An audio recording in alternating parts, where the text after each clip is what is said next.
nos amis et tout le monde qui est présent ici, nous demandons que vous soyez nos ambassadeurs à travers ceux qui ne sont pas présents pour interpréter ces messages pathétiques que nous ne pouvons rien faire sans le concours, sans votre concours. Je vous remercie et puis je vais passer quand même la parole au président pour dire un petit mot. Merci. Je voudrais seulement vous remercier et vous inviter à nous accompagner dans cette lutte de libération du Cabinda. Je vous dis je vous répète ce que je vous ai dit la fois passée, c'est une cause juste et ce n'est pas honteux d'œuvrer pour une cause juste. C'est une cause de droit international et qui peuvent être défendues partout et dans tout le moment. Une fois de plus, merci beaucoup de votre présence. Merci.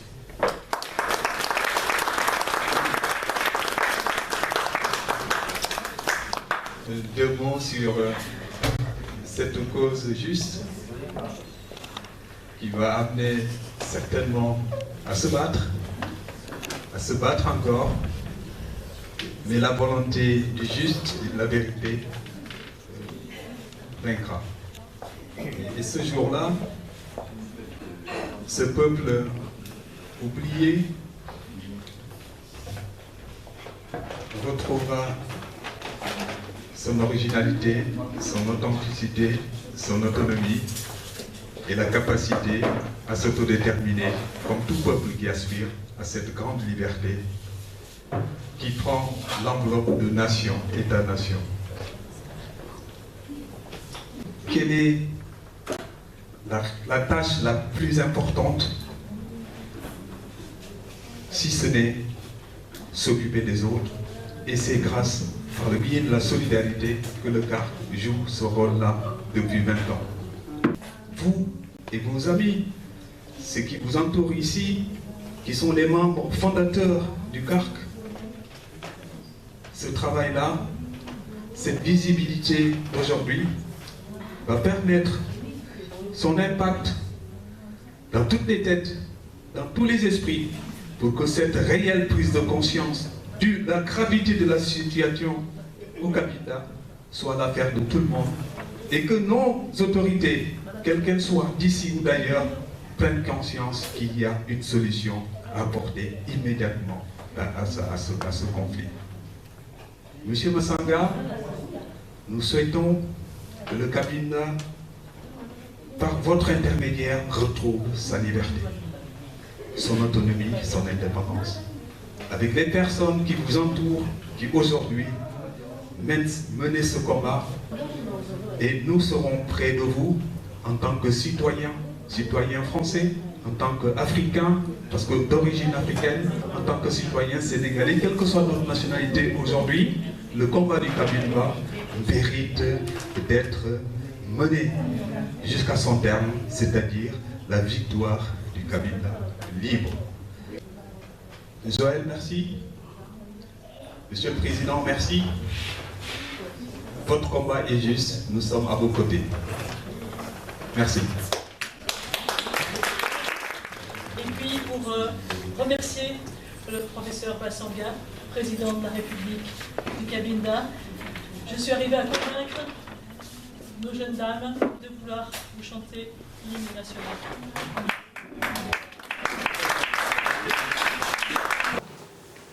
On va chanter un morceau, bien sûr que les mots vont donc mais quand même c'est une chanson dans notre langue, Nzambi Sambula Enchieto, ce qui veut dire Dieu bénit notre pays et notre pays.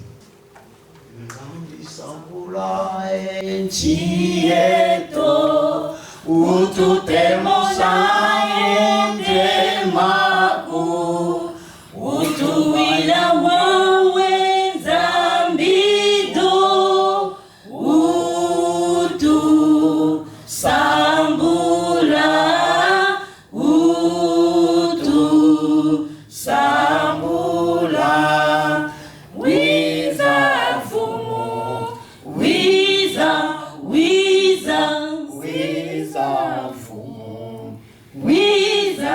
Wiza, Sambula, Siendo, Damido, Zambula, Chikabinda, Damido, Nzambi Sambula e Mashemeto.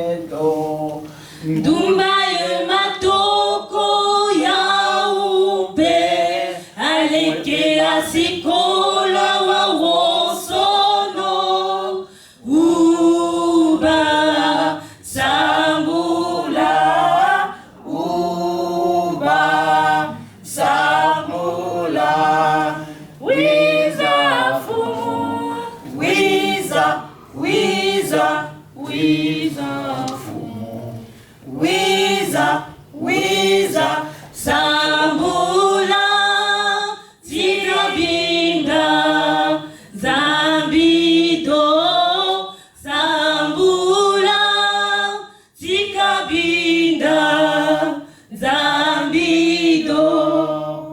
Merci.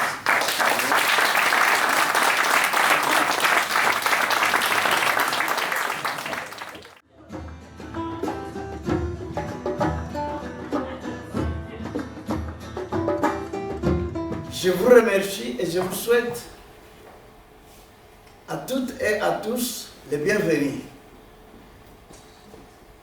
Nous sommes là pour parler d'Ikabinda. Et ici, nous avons invité aussi le professeur Afonso Massanga qui est avec nous, qui est le président de la République d'Ikabinda en exil.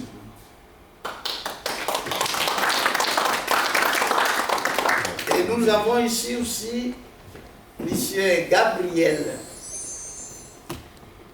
Bongo Omen, qui est notre représentant au Royaume-Uni, qui accompagne le président. Et nous avons des interlocuteurs qui vont nous parler donc d'Ikabinda. Monsieur Joe Briand, qui a déjà écrit aussi quelque chose sur Ikabinda, et M. Aboubakar Lam. Je pense que vous aurez l'occasion d'entendre et vous allez poser des questions. Nous sommes là pour vous écouter et puis pour recevoir vos questions. Je vous remercie.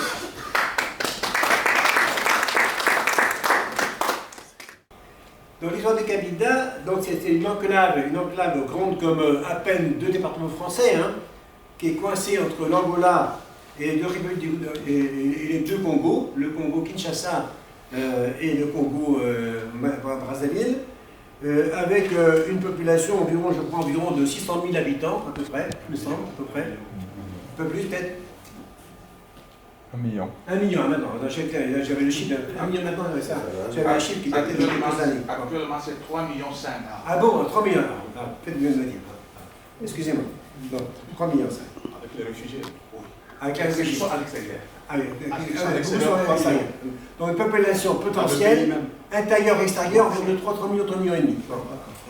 Et je crois que c'est à peu près grand comme 2 départements français, pas beaucoup plus grand, c'est pas très très grand comme surface. 10 000 km. Hein? Oui, à peu près. Bon, et donc, alors, l'histoire en 2 mots. Il y a eu donc, ça a donc été colonisé par le Portugal. Je ne sais pas à partir de quelle année, je suppose à partir des années 1600 par là, hein, 1550, 1600 je crois à peu près, la date de la colonisation portugaise. Je ne connais pas la date exacte, à peu près. Hein, 1650. Et avant habitait sur place une population hein, qui avait sa culture, son identité, son mode de vie, son organisation authentique. Hein. C'était un peuple qu'on appelle le peuple autochtone, qui avait je dirais, son identité, etc. Bon, vient la colonisation portugaise. Bon, je vais pas en parler, je vais pas assez de détails, mais on ne va pas trop détailler comment s'est passée cette colonisation. Mais c'est bien sûr, comme toute colonisation, c'était aussi un pillage, mais aussi une domination terrible. Il y a eu, en 1975, au Portugal se déroule ce qu'on appelle la révolution des œillets, et des révolutions démocratiques, hein, contre le régime. C'était plus Salazar, c'était maréchal Caetano, je crois, Branco. En tout cas, donc, il y a eu une révolte du peuple portugais qui renverse la dictature au Portugal, je dirais, les nouveaux dirigeants du Portugal démocratique, à partir de 1975, voient qu'ils n'ont plus la force de tenir entièrement leur empire colonial. Il n'y a pas, bien sûr, il y a l'Angola, il y avait d'autres pays. Par conséquent, ils décident de décoloniser, mais sans s'assurer qu'il y ait une transition qui permette à ces peuples-là de devenir vraiment indépendants. Toujours est-il que l'Angola, qui était la grande puissance, qui est à côté de Cabinda, eh bien, profite du départ des Portugais pour occuper aussitôt le Cabinda. Alors, ce qu'il faut savoir, c'est que, d'une part, répression terrible au sein du Cabinda, qui fait que la majorité des Cabindais maintenant sont hors du Cabinda, hein, ce qu'on appelle les réfugiés cabindais. Bon, et par conséquent, maintenant, il ne reste plus qu'un million sur place, et les autres, par contre, sont en dehors. Et il y a une répression terrible, et il y a eu vraiment des massacres, et c'est vraiment, je dirais, un calvaire épouvantable que subit le peuple cabindais. Et pourtant, au niveau historique, c'est important de le dire, c'est que entre le Portugal et le Cabinda, entre les autorités, on peut dire, cabindaises de l'époque, en 1881, je crois bien, non, 1885, il y a eu ce qu'on appelle le traité de Simulambuco, qui est un traité très important, qui reconnaissait quand même un peu la part du Portugal, qui reconnaissait quand même une certaine autonomie, du moins en puissance, enfin, qui laissait espérer. C'était une sorte de traité qui pouvait l'espérer pour l'avenir une reconnaissance future du Cabinda. C'est un traité qui est capital, qui est très important, ce traité. Simulambuco. Et c'est un traité encore très important qui date du 1er février 1885, qui a été signé entre le Portugal et des princes et des notables cabindais de l'époque, et qui reconnaissait un droit potentiel au moins à l'autodétermination. Et c'est sur ce traité-là, c'est à ce traité-là que le peuple du Cabinda se réfère pour exiger, pour demander au minimum l'autodétermination, qui pourra déboucher sur l'autonomie au minimum, voire sur l'indépendance, à discuter. Alors, d'autre part, pourquoi l'Angola a aussitôt absorbé le Cabinda? C'est très simple, parce que au Cabinda, il y a du pétrole, il y a beaucoup de pétrole. Et tenez-vous bien, 60% de la production pétrolière dans l'Angola provient du Cabinda.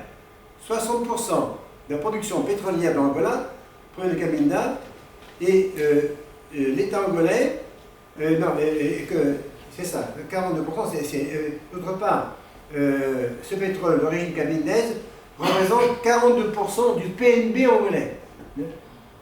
La richesse que représente tout ce pétrole du Cabinda représente 42% du produit national brut angolais. Donc ça veut dire que c'est un enjeu très important pour l'Angola, hein, qui ne veut rien lâcher et qui opprime le peuple cabindais parce que le peuple cabindais a le tort, entre guillemets, d'avoir du pétrole. Hein.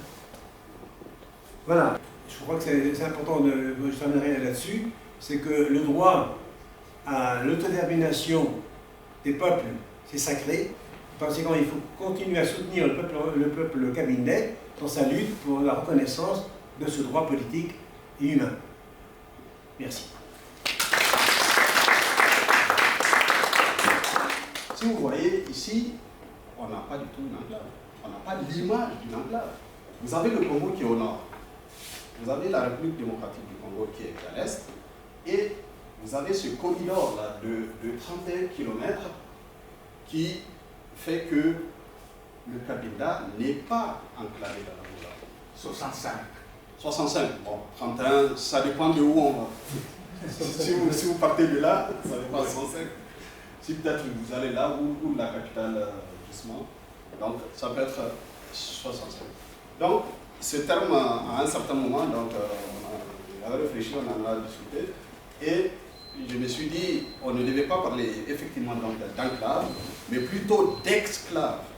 Exclave, EX, c'est L-A-V-E. Voilà. Le terme géographique, c'est exclave. Voilà.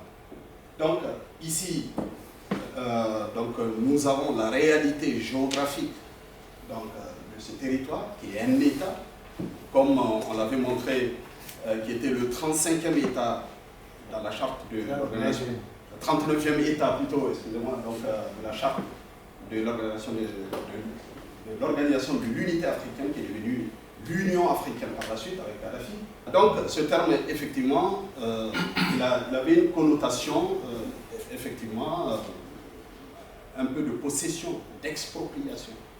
Sinon, donc, Jo a tout dit sur les ressources minières, effectivement, donc, de l'Angola. Bon, je ne reviendrai pas sur l'histoire. Effectivement, donc, on a jusqu'à 1,7 million, même plus, puisque c'était les chiffres de 2007. De toute façon, on ne saura pas ce qui est extrait au Cabinda, il n'y a que les Angolais qui peuvent le savoir. Et les sociétés, justement, qui exploitent ces ressources, dans ce pétrole en Angola. Donc, Jo a dit effectivement 42% quand même du PIB angolais, c'est beaucoup. Juste le pétrole de l'Angola, du Cabinda. Donc, imaginez-vous, et ça représente 90% du budget de l'Angola. Donc, finalement, le Cabinda donne de l'argent à l'Angola pour se faire massacrer. Donc, c'est ça l'histoire, finalement. Et on sait bien que les 10%, effectivement, des recettes, puisque l'Angola donne, soi-disant, 10% donc, des recettes du pétrole à l'Angola, mais finalement, on ne sait pas où cet argent-là va. C'est détourné par les occupants angolais, qui sont au Cabinda, qui représentent un peu l'élite dirigeante, justement, de ce pays-là, donc en Angola. Voilà. Donc, voilà, donc vous avez un peu les sociétés, grosso modo, on les avait vues. Sonangol, qui est une société de droit angolais, justement qui représente 41%. Chevron, donc une société américaine. Total, qu'on ne présente plus. Et Eni, donc, qui est une société italienne, effectivement, donc, complète un peu ce tableau. Il y a Gulf Oil, donc je ne sais plus si cette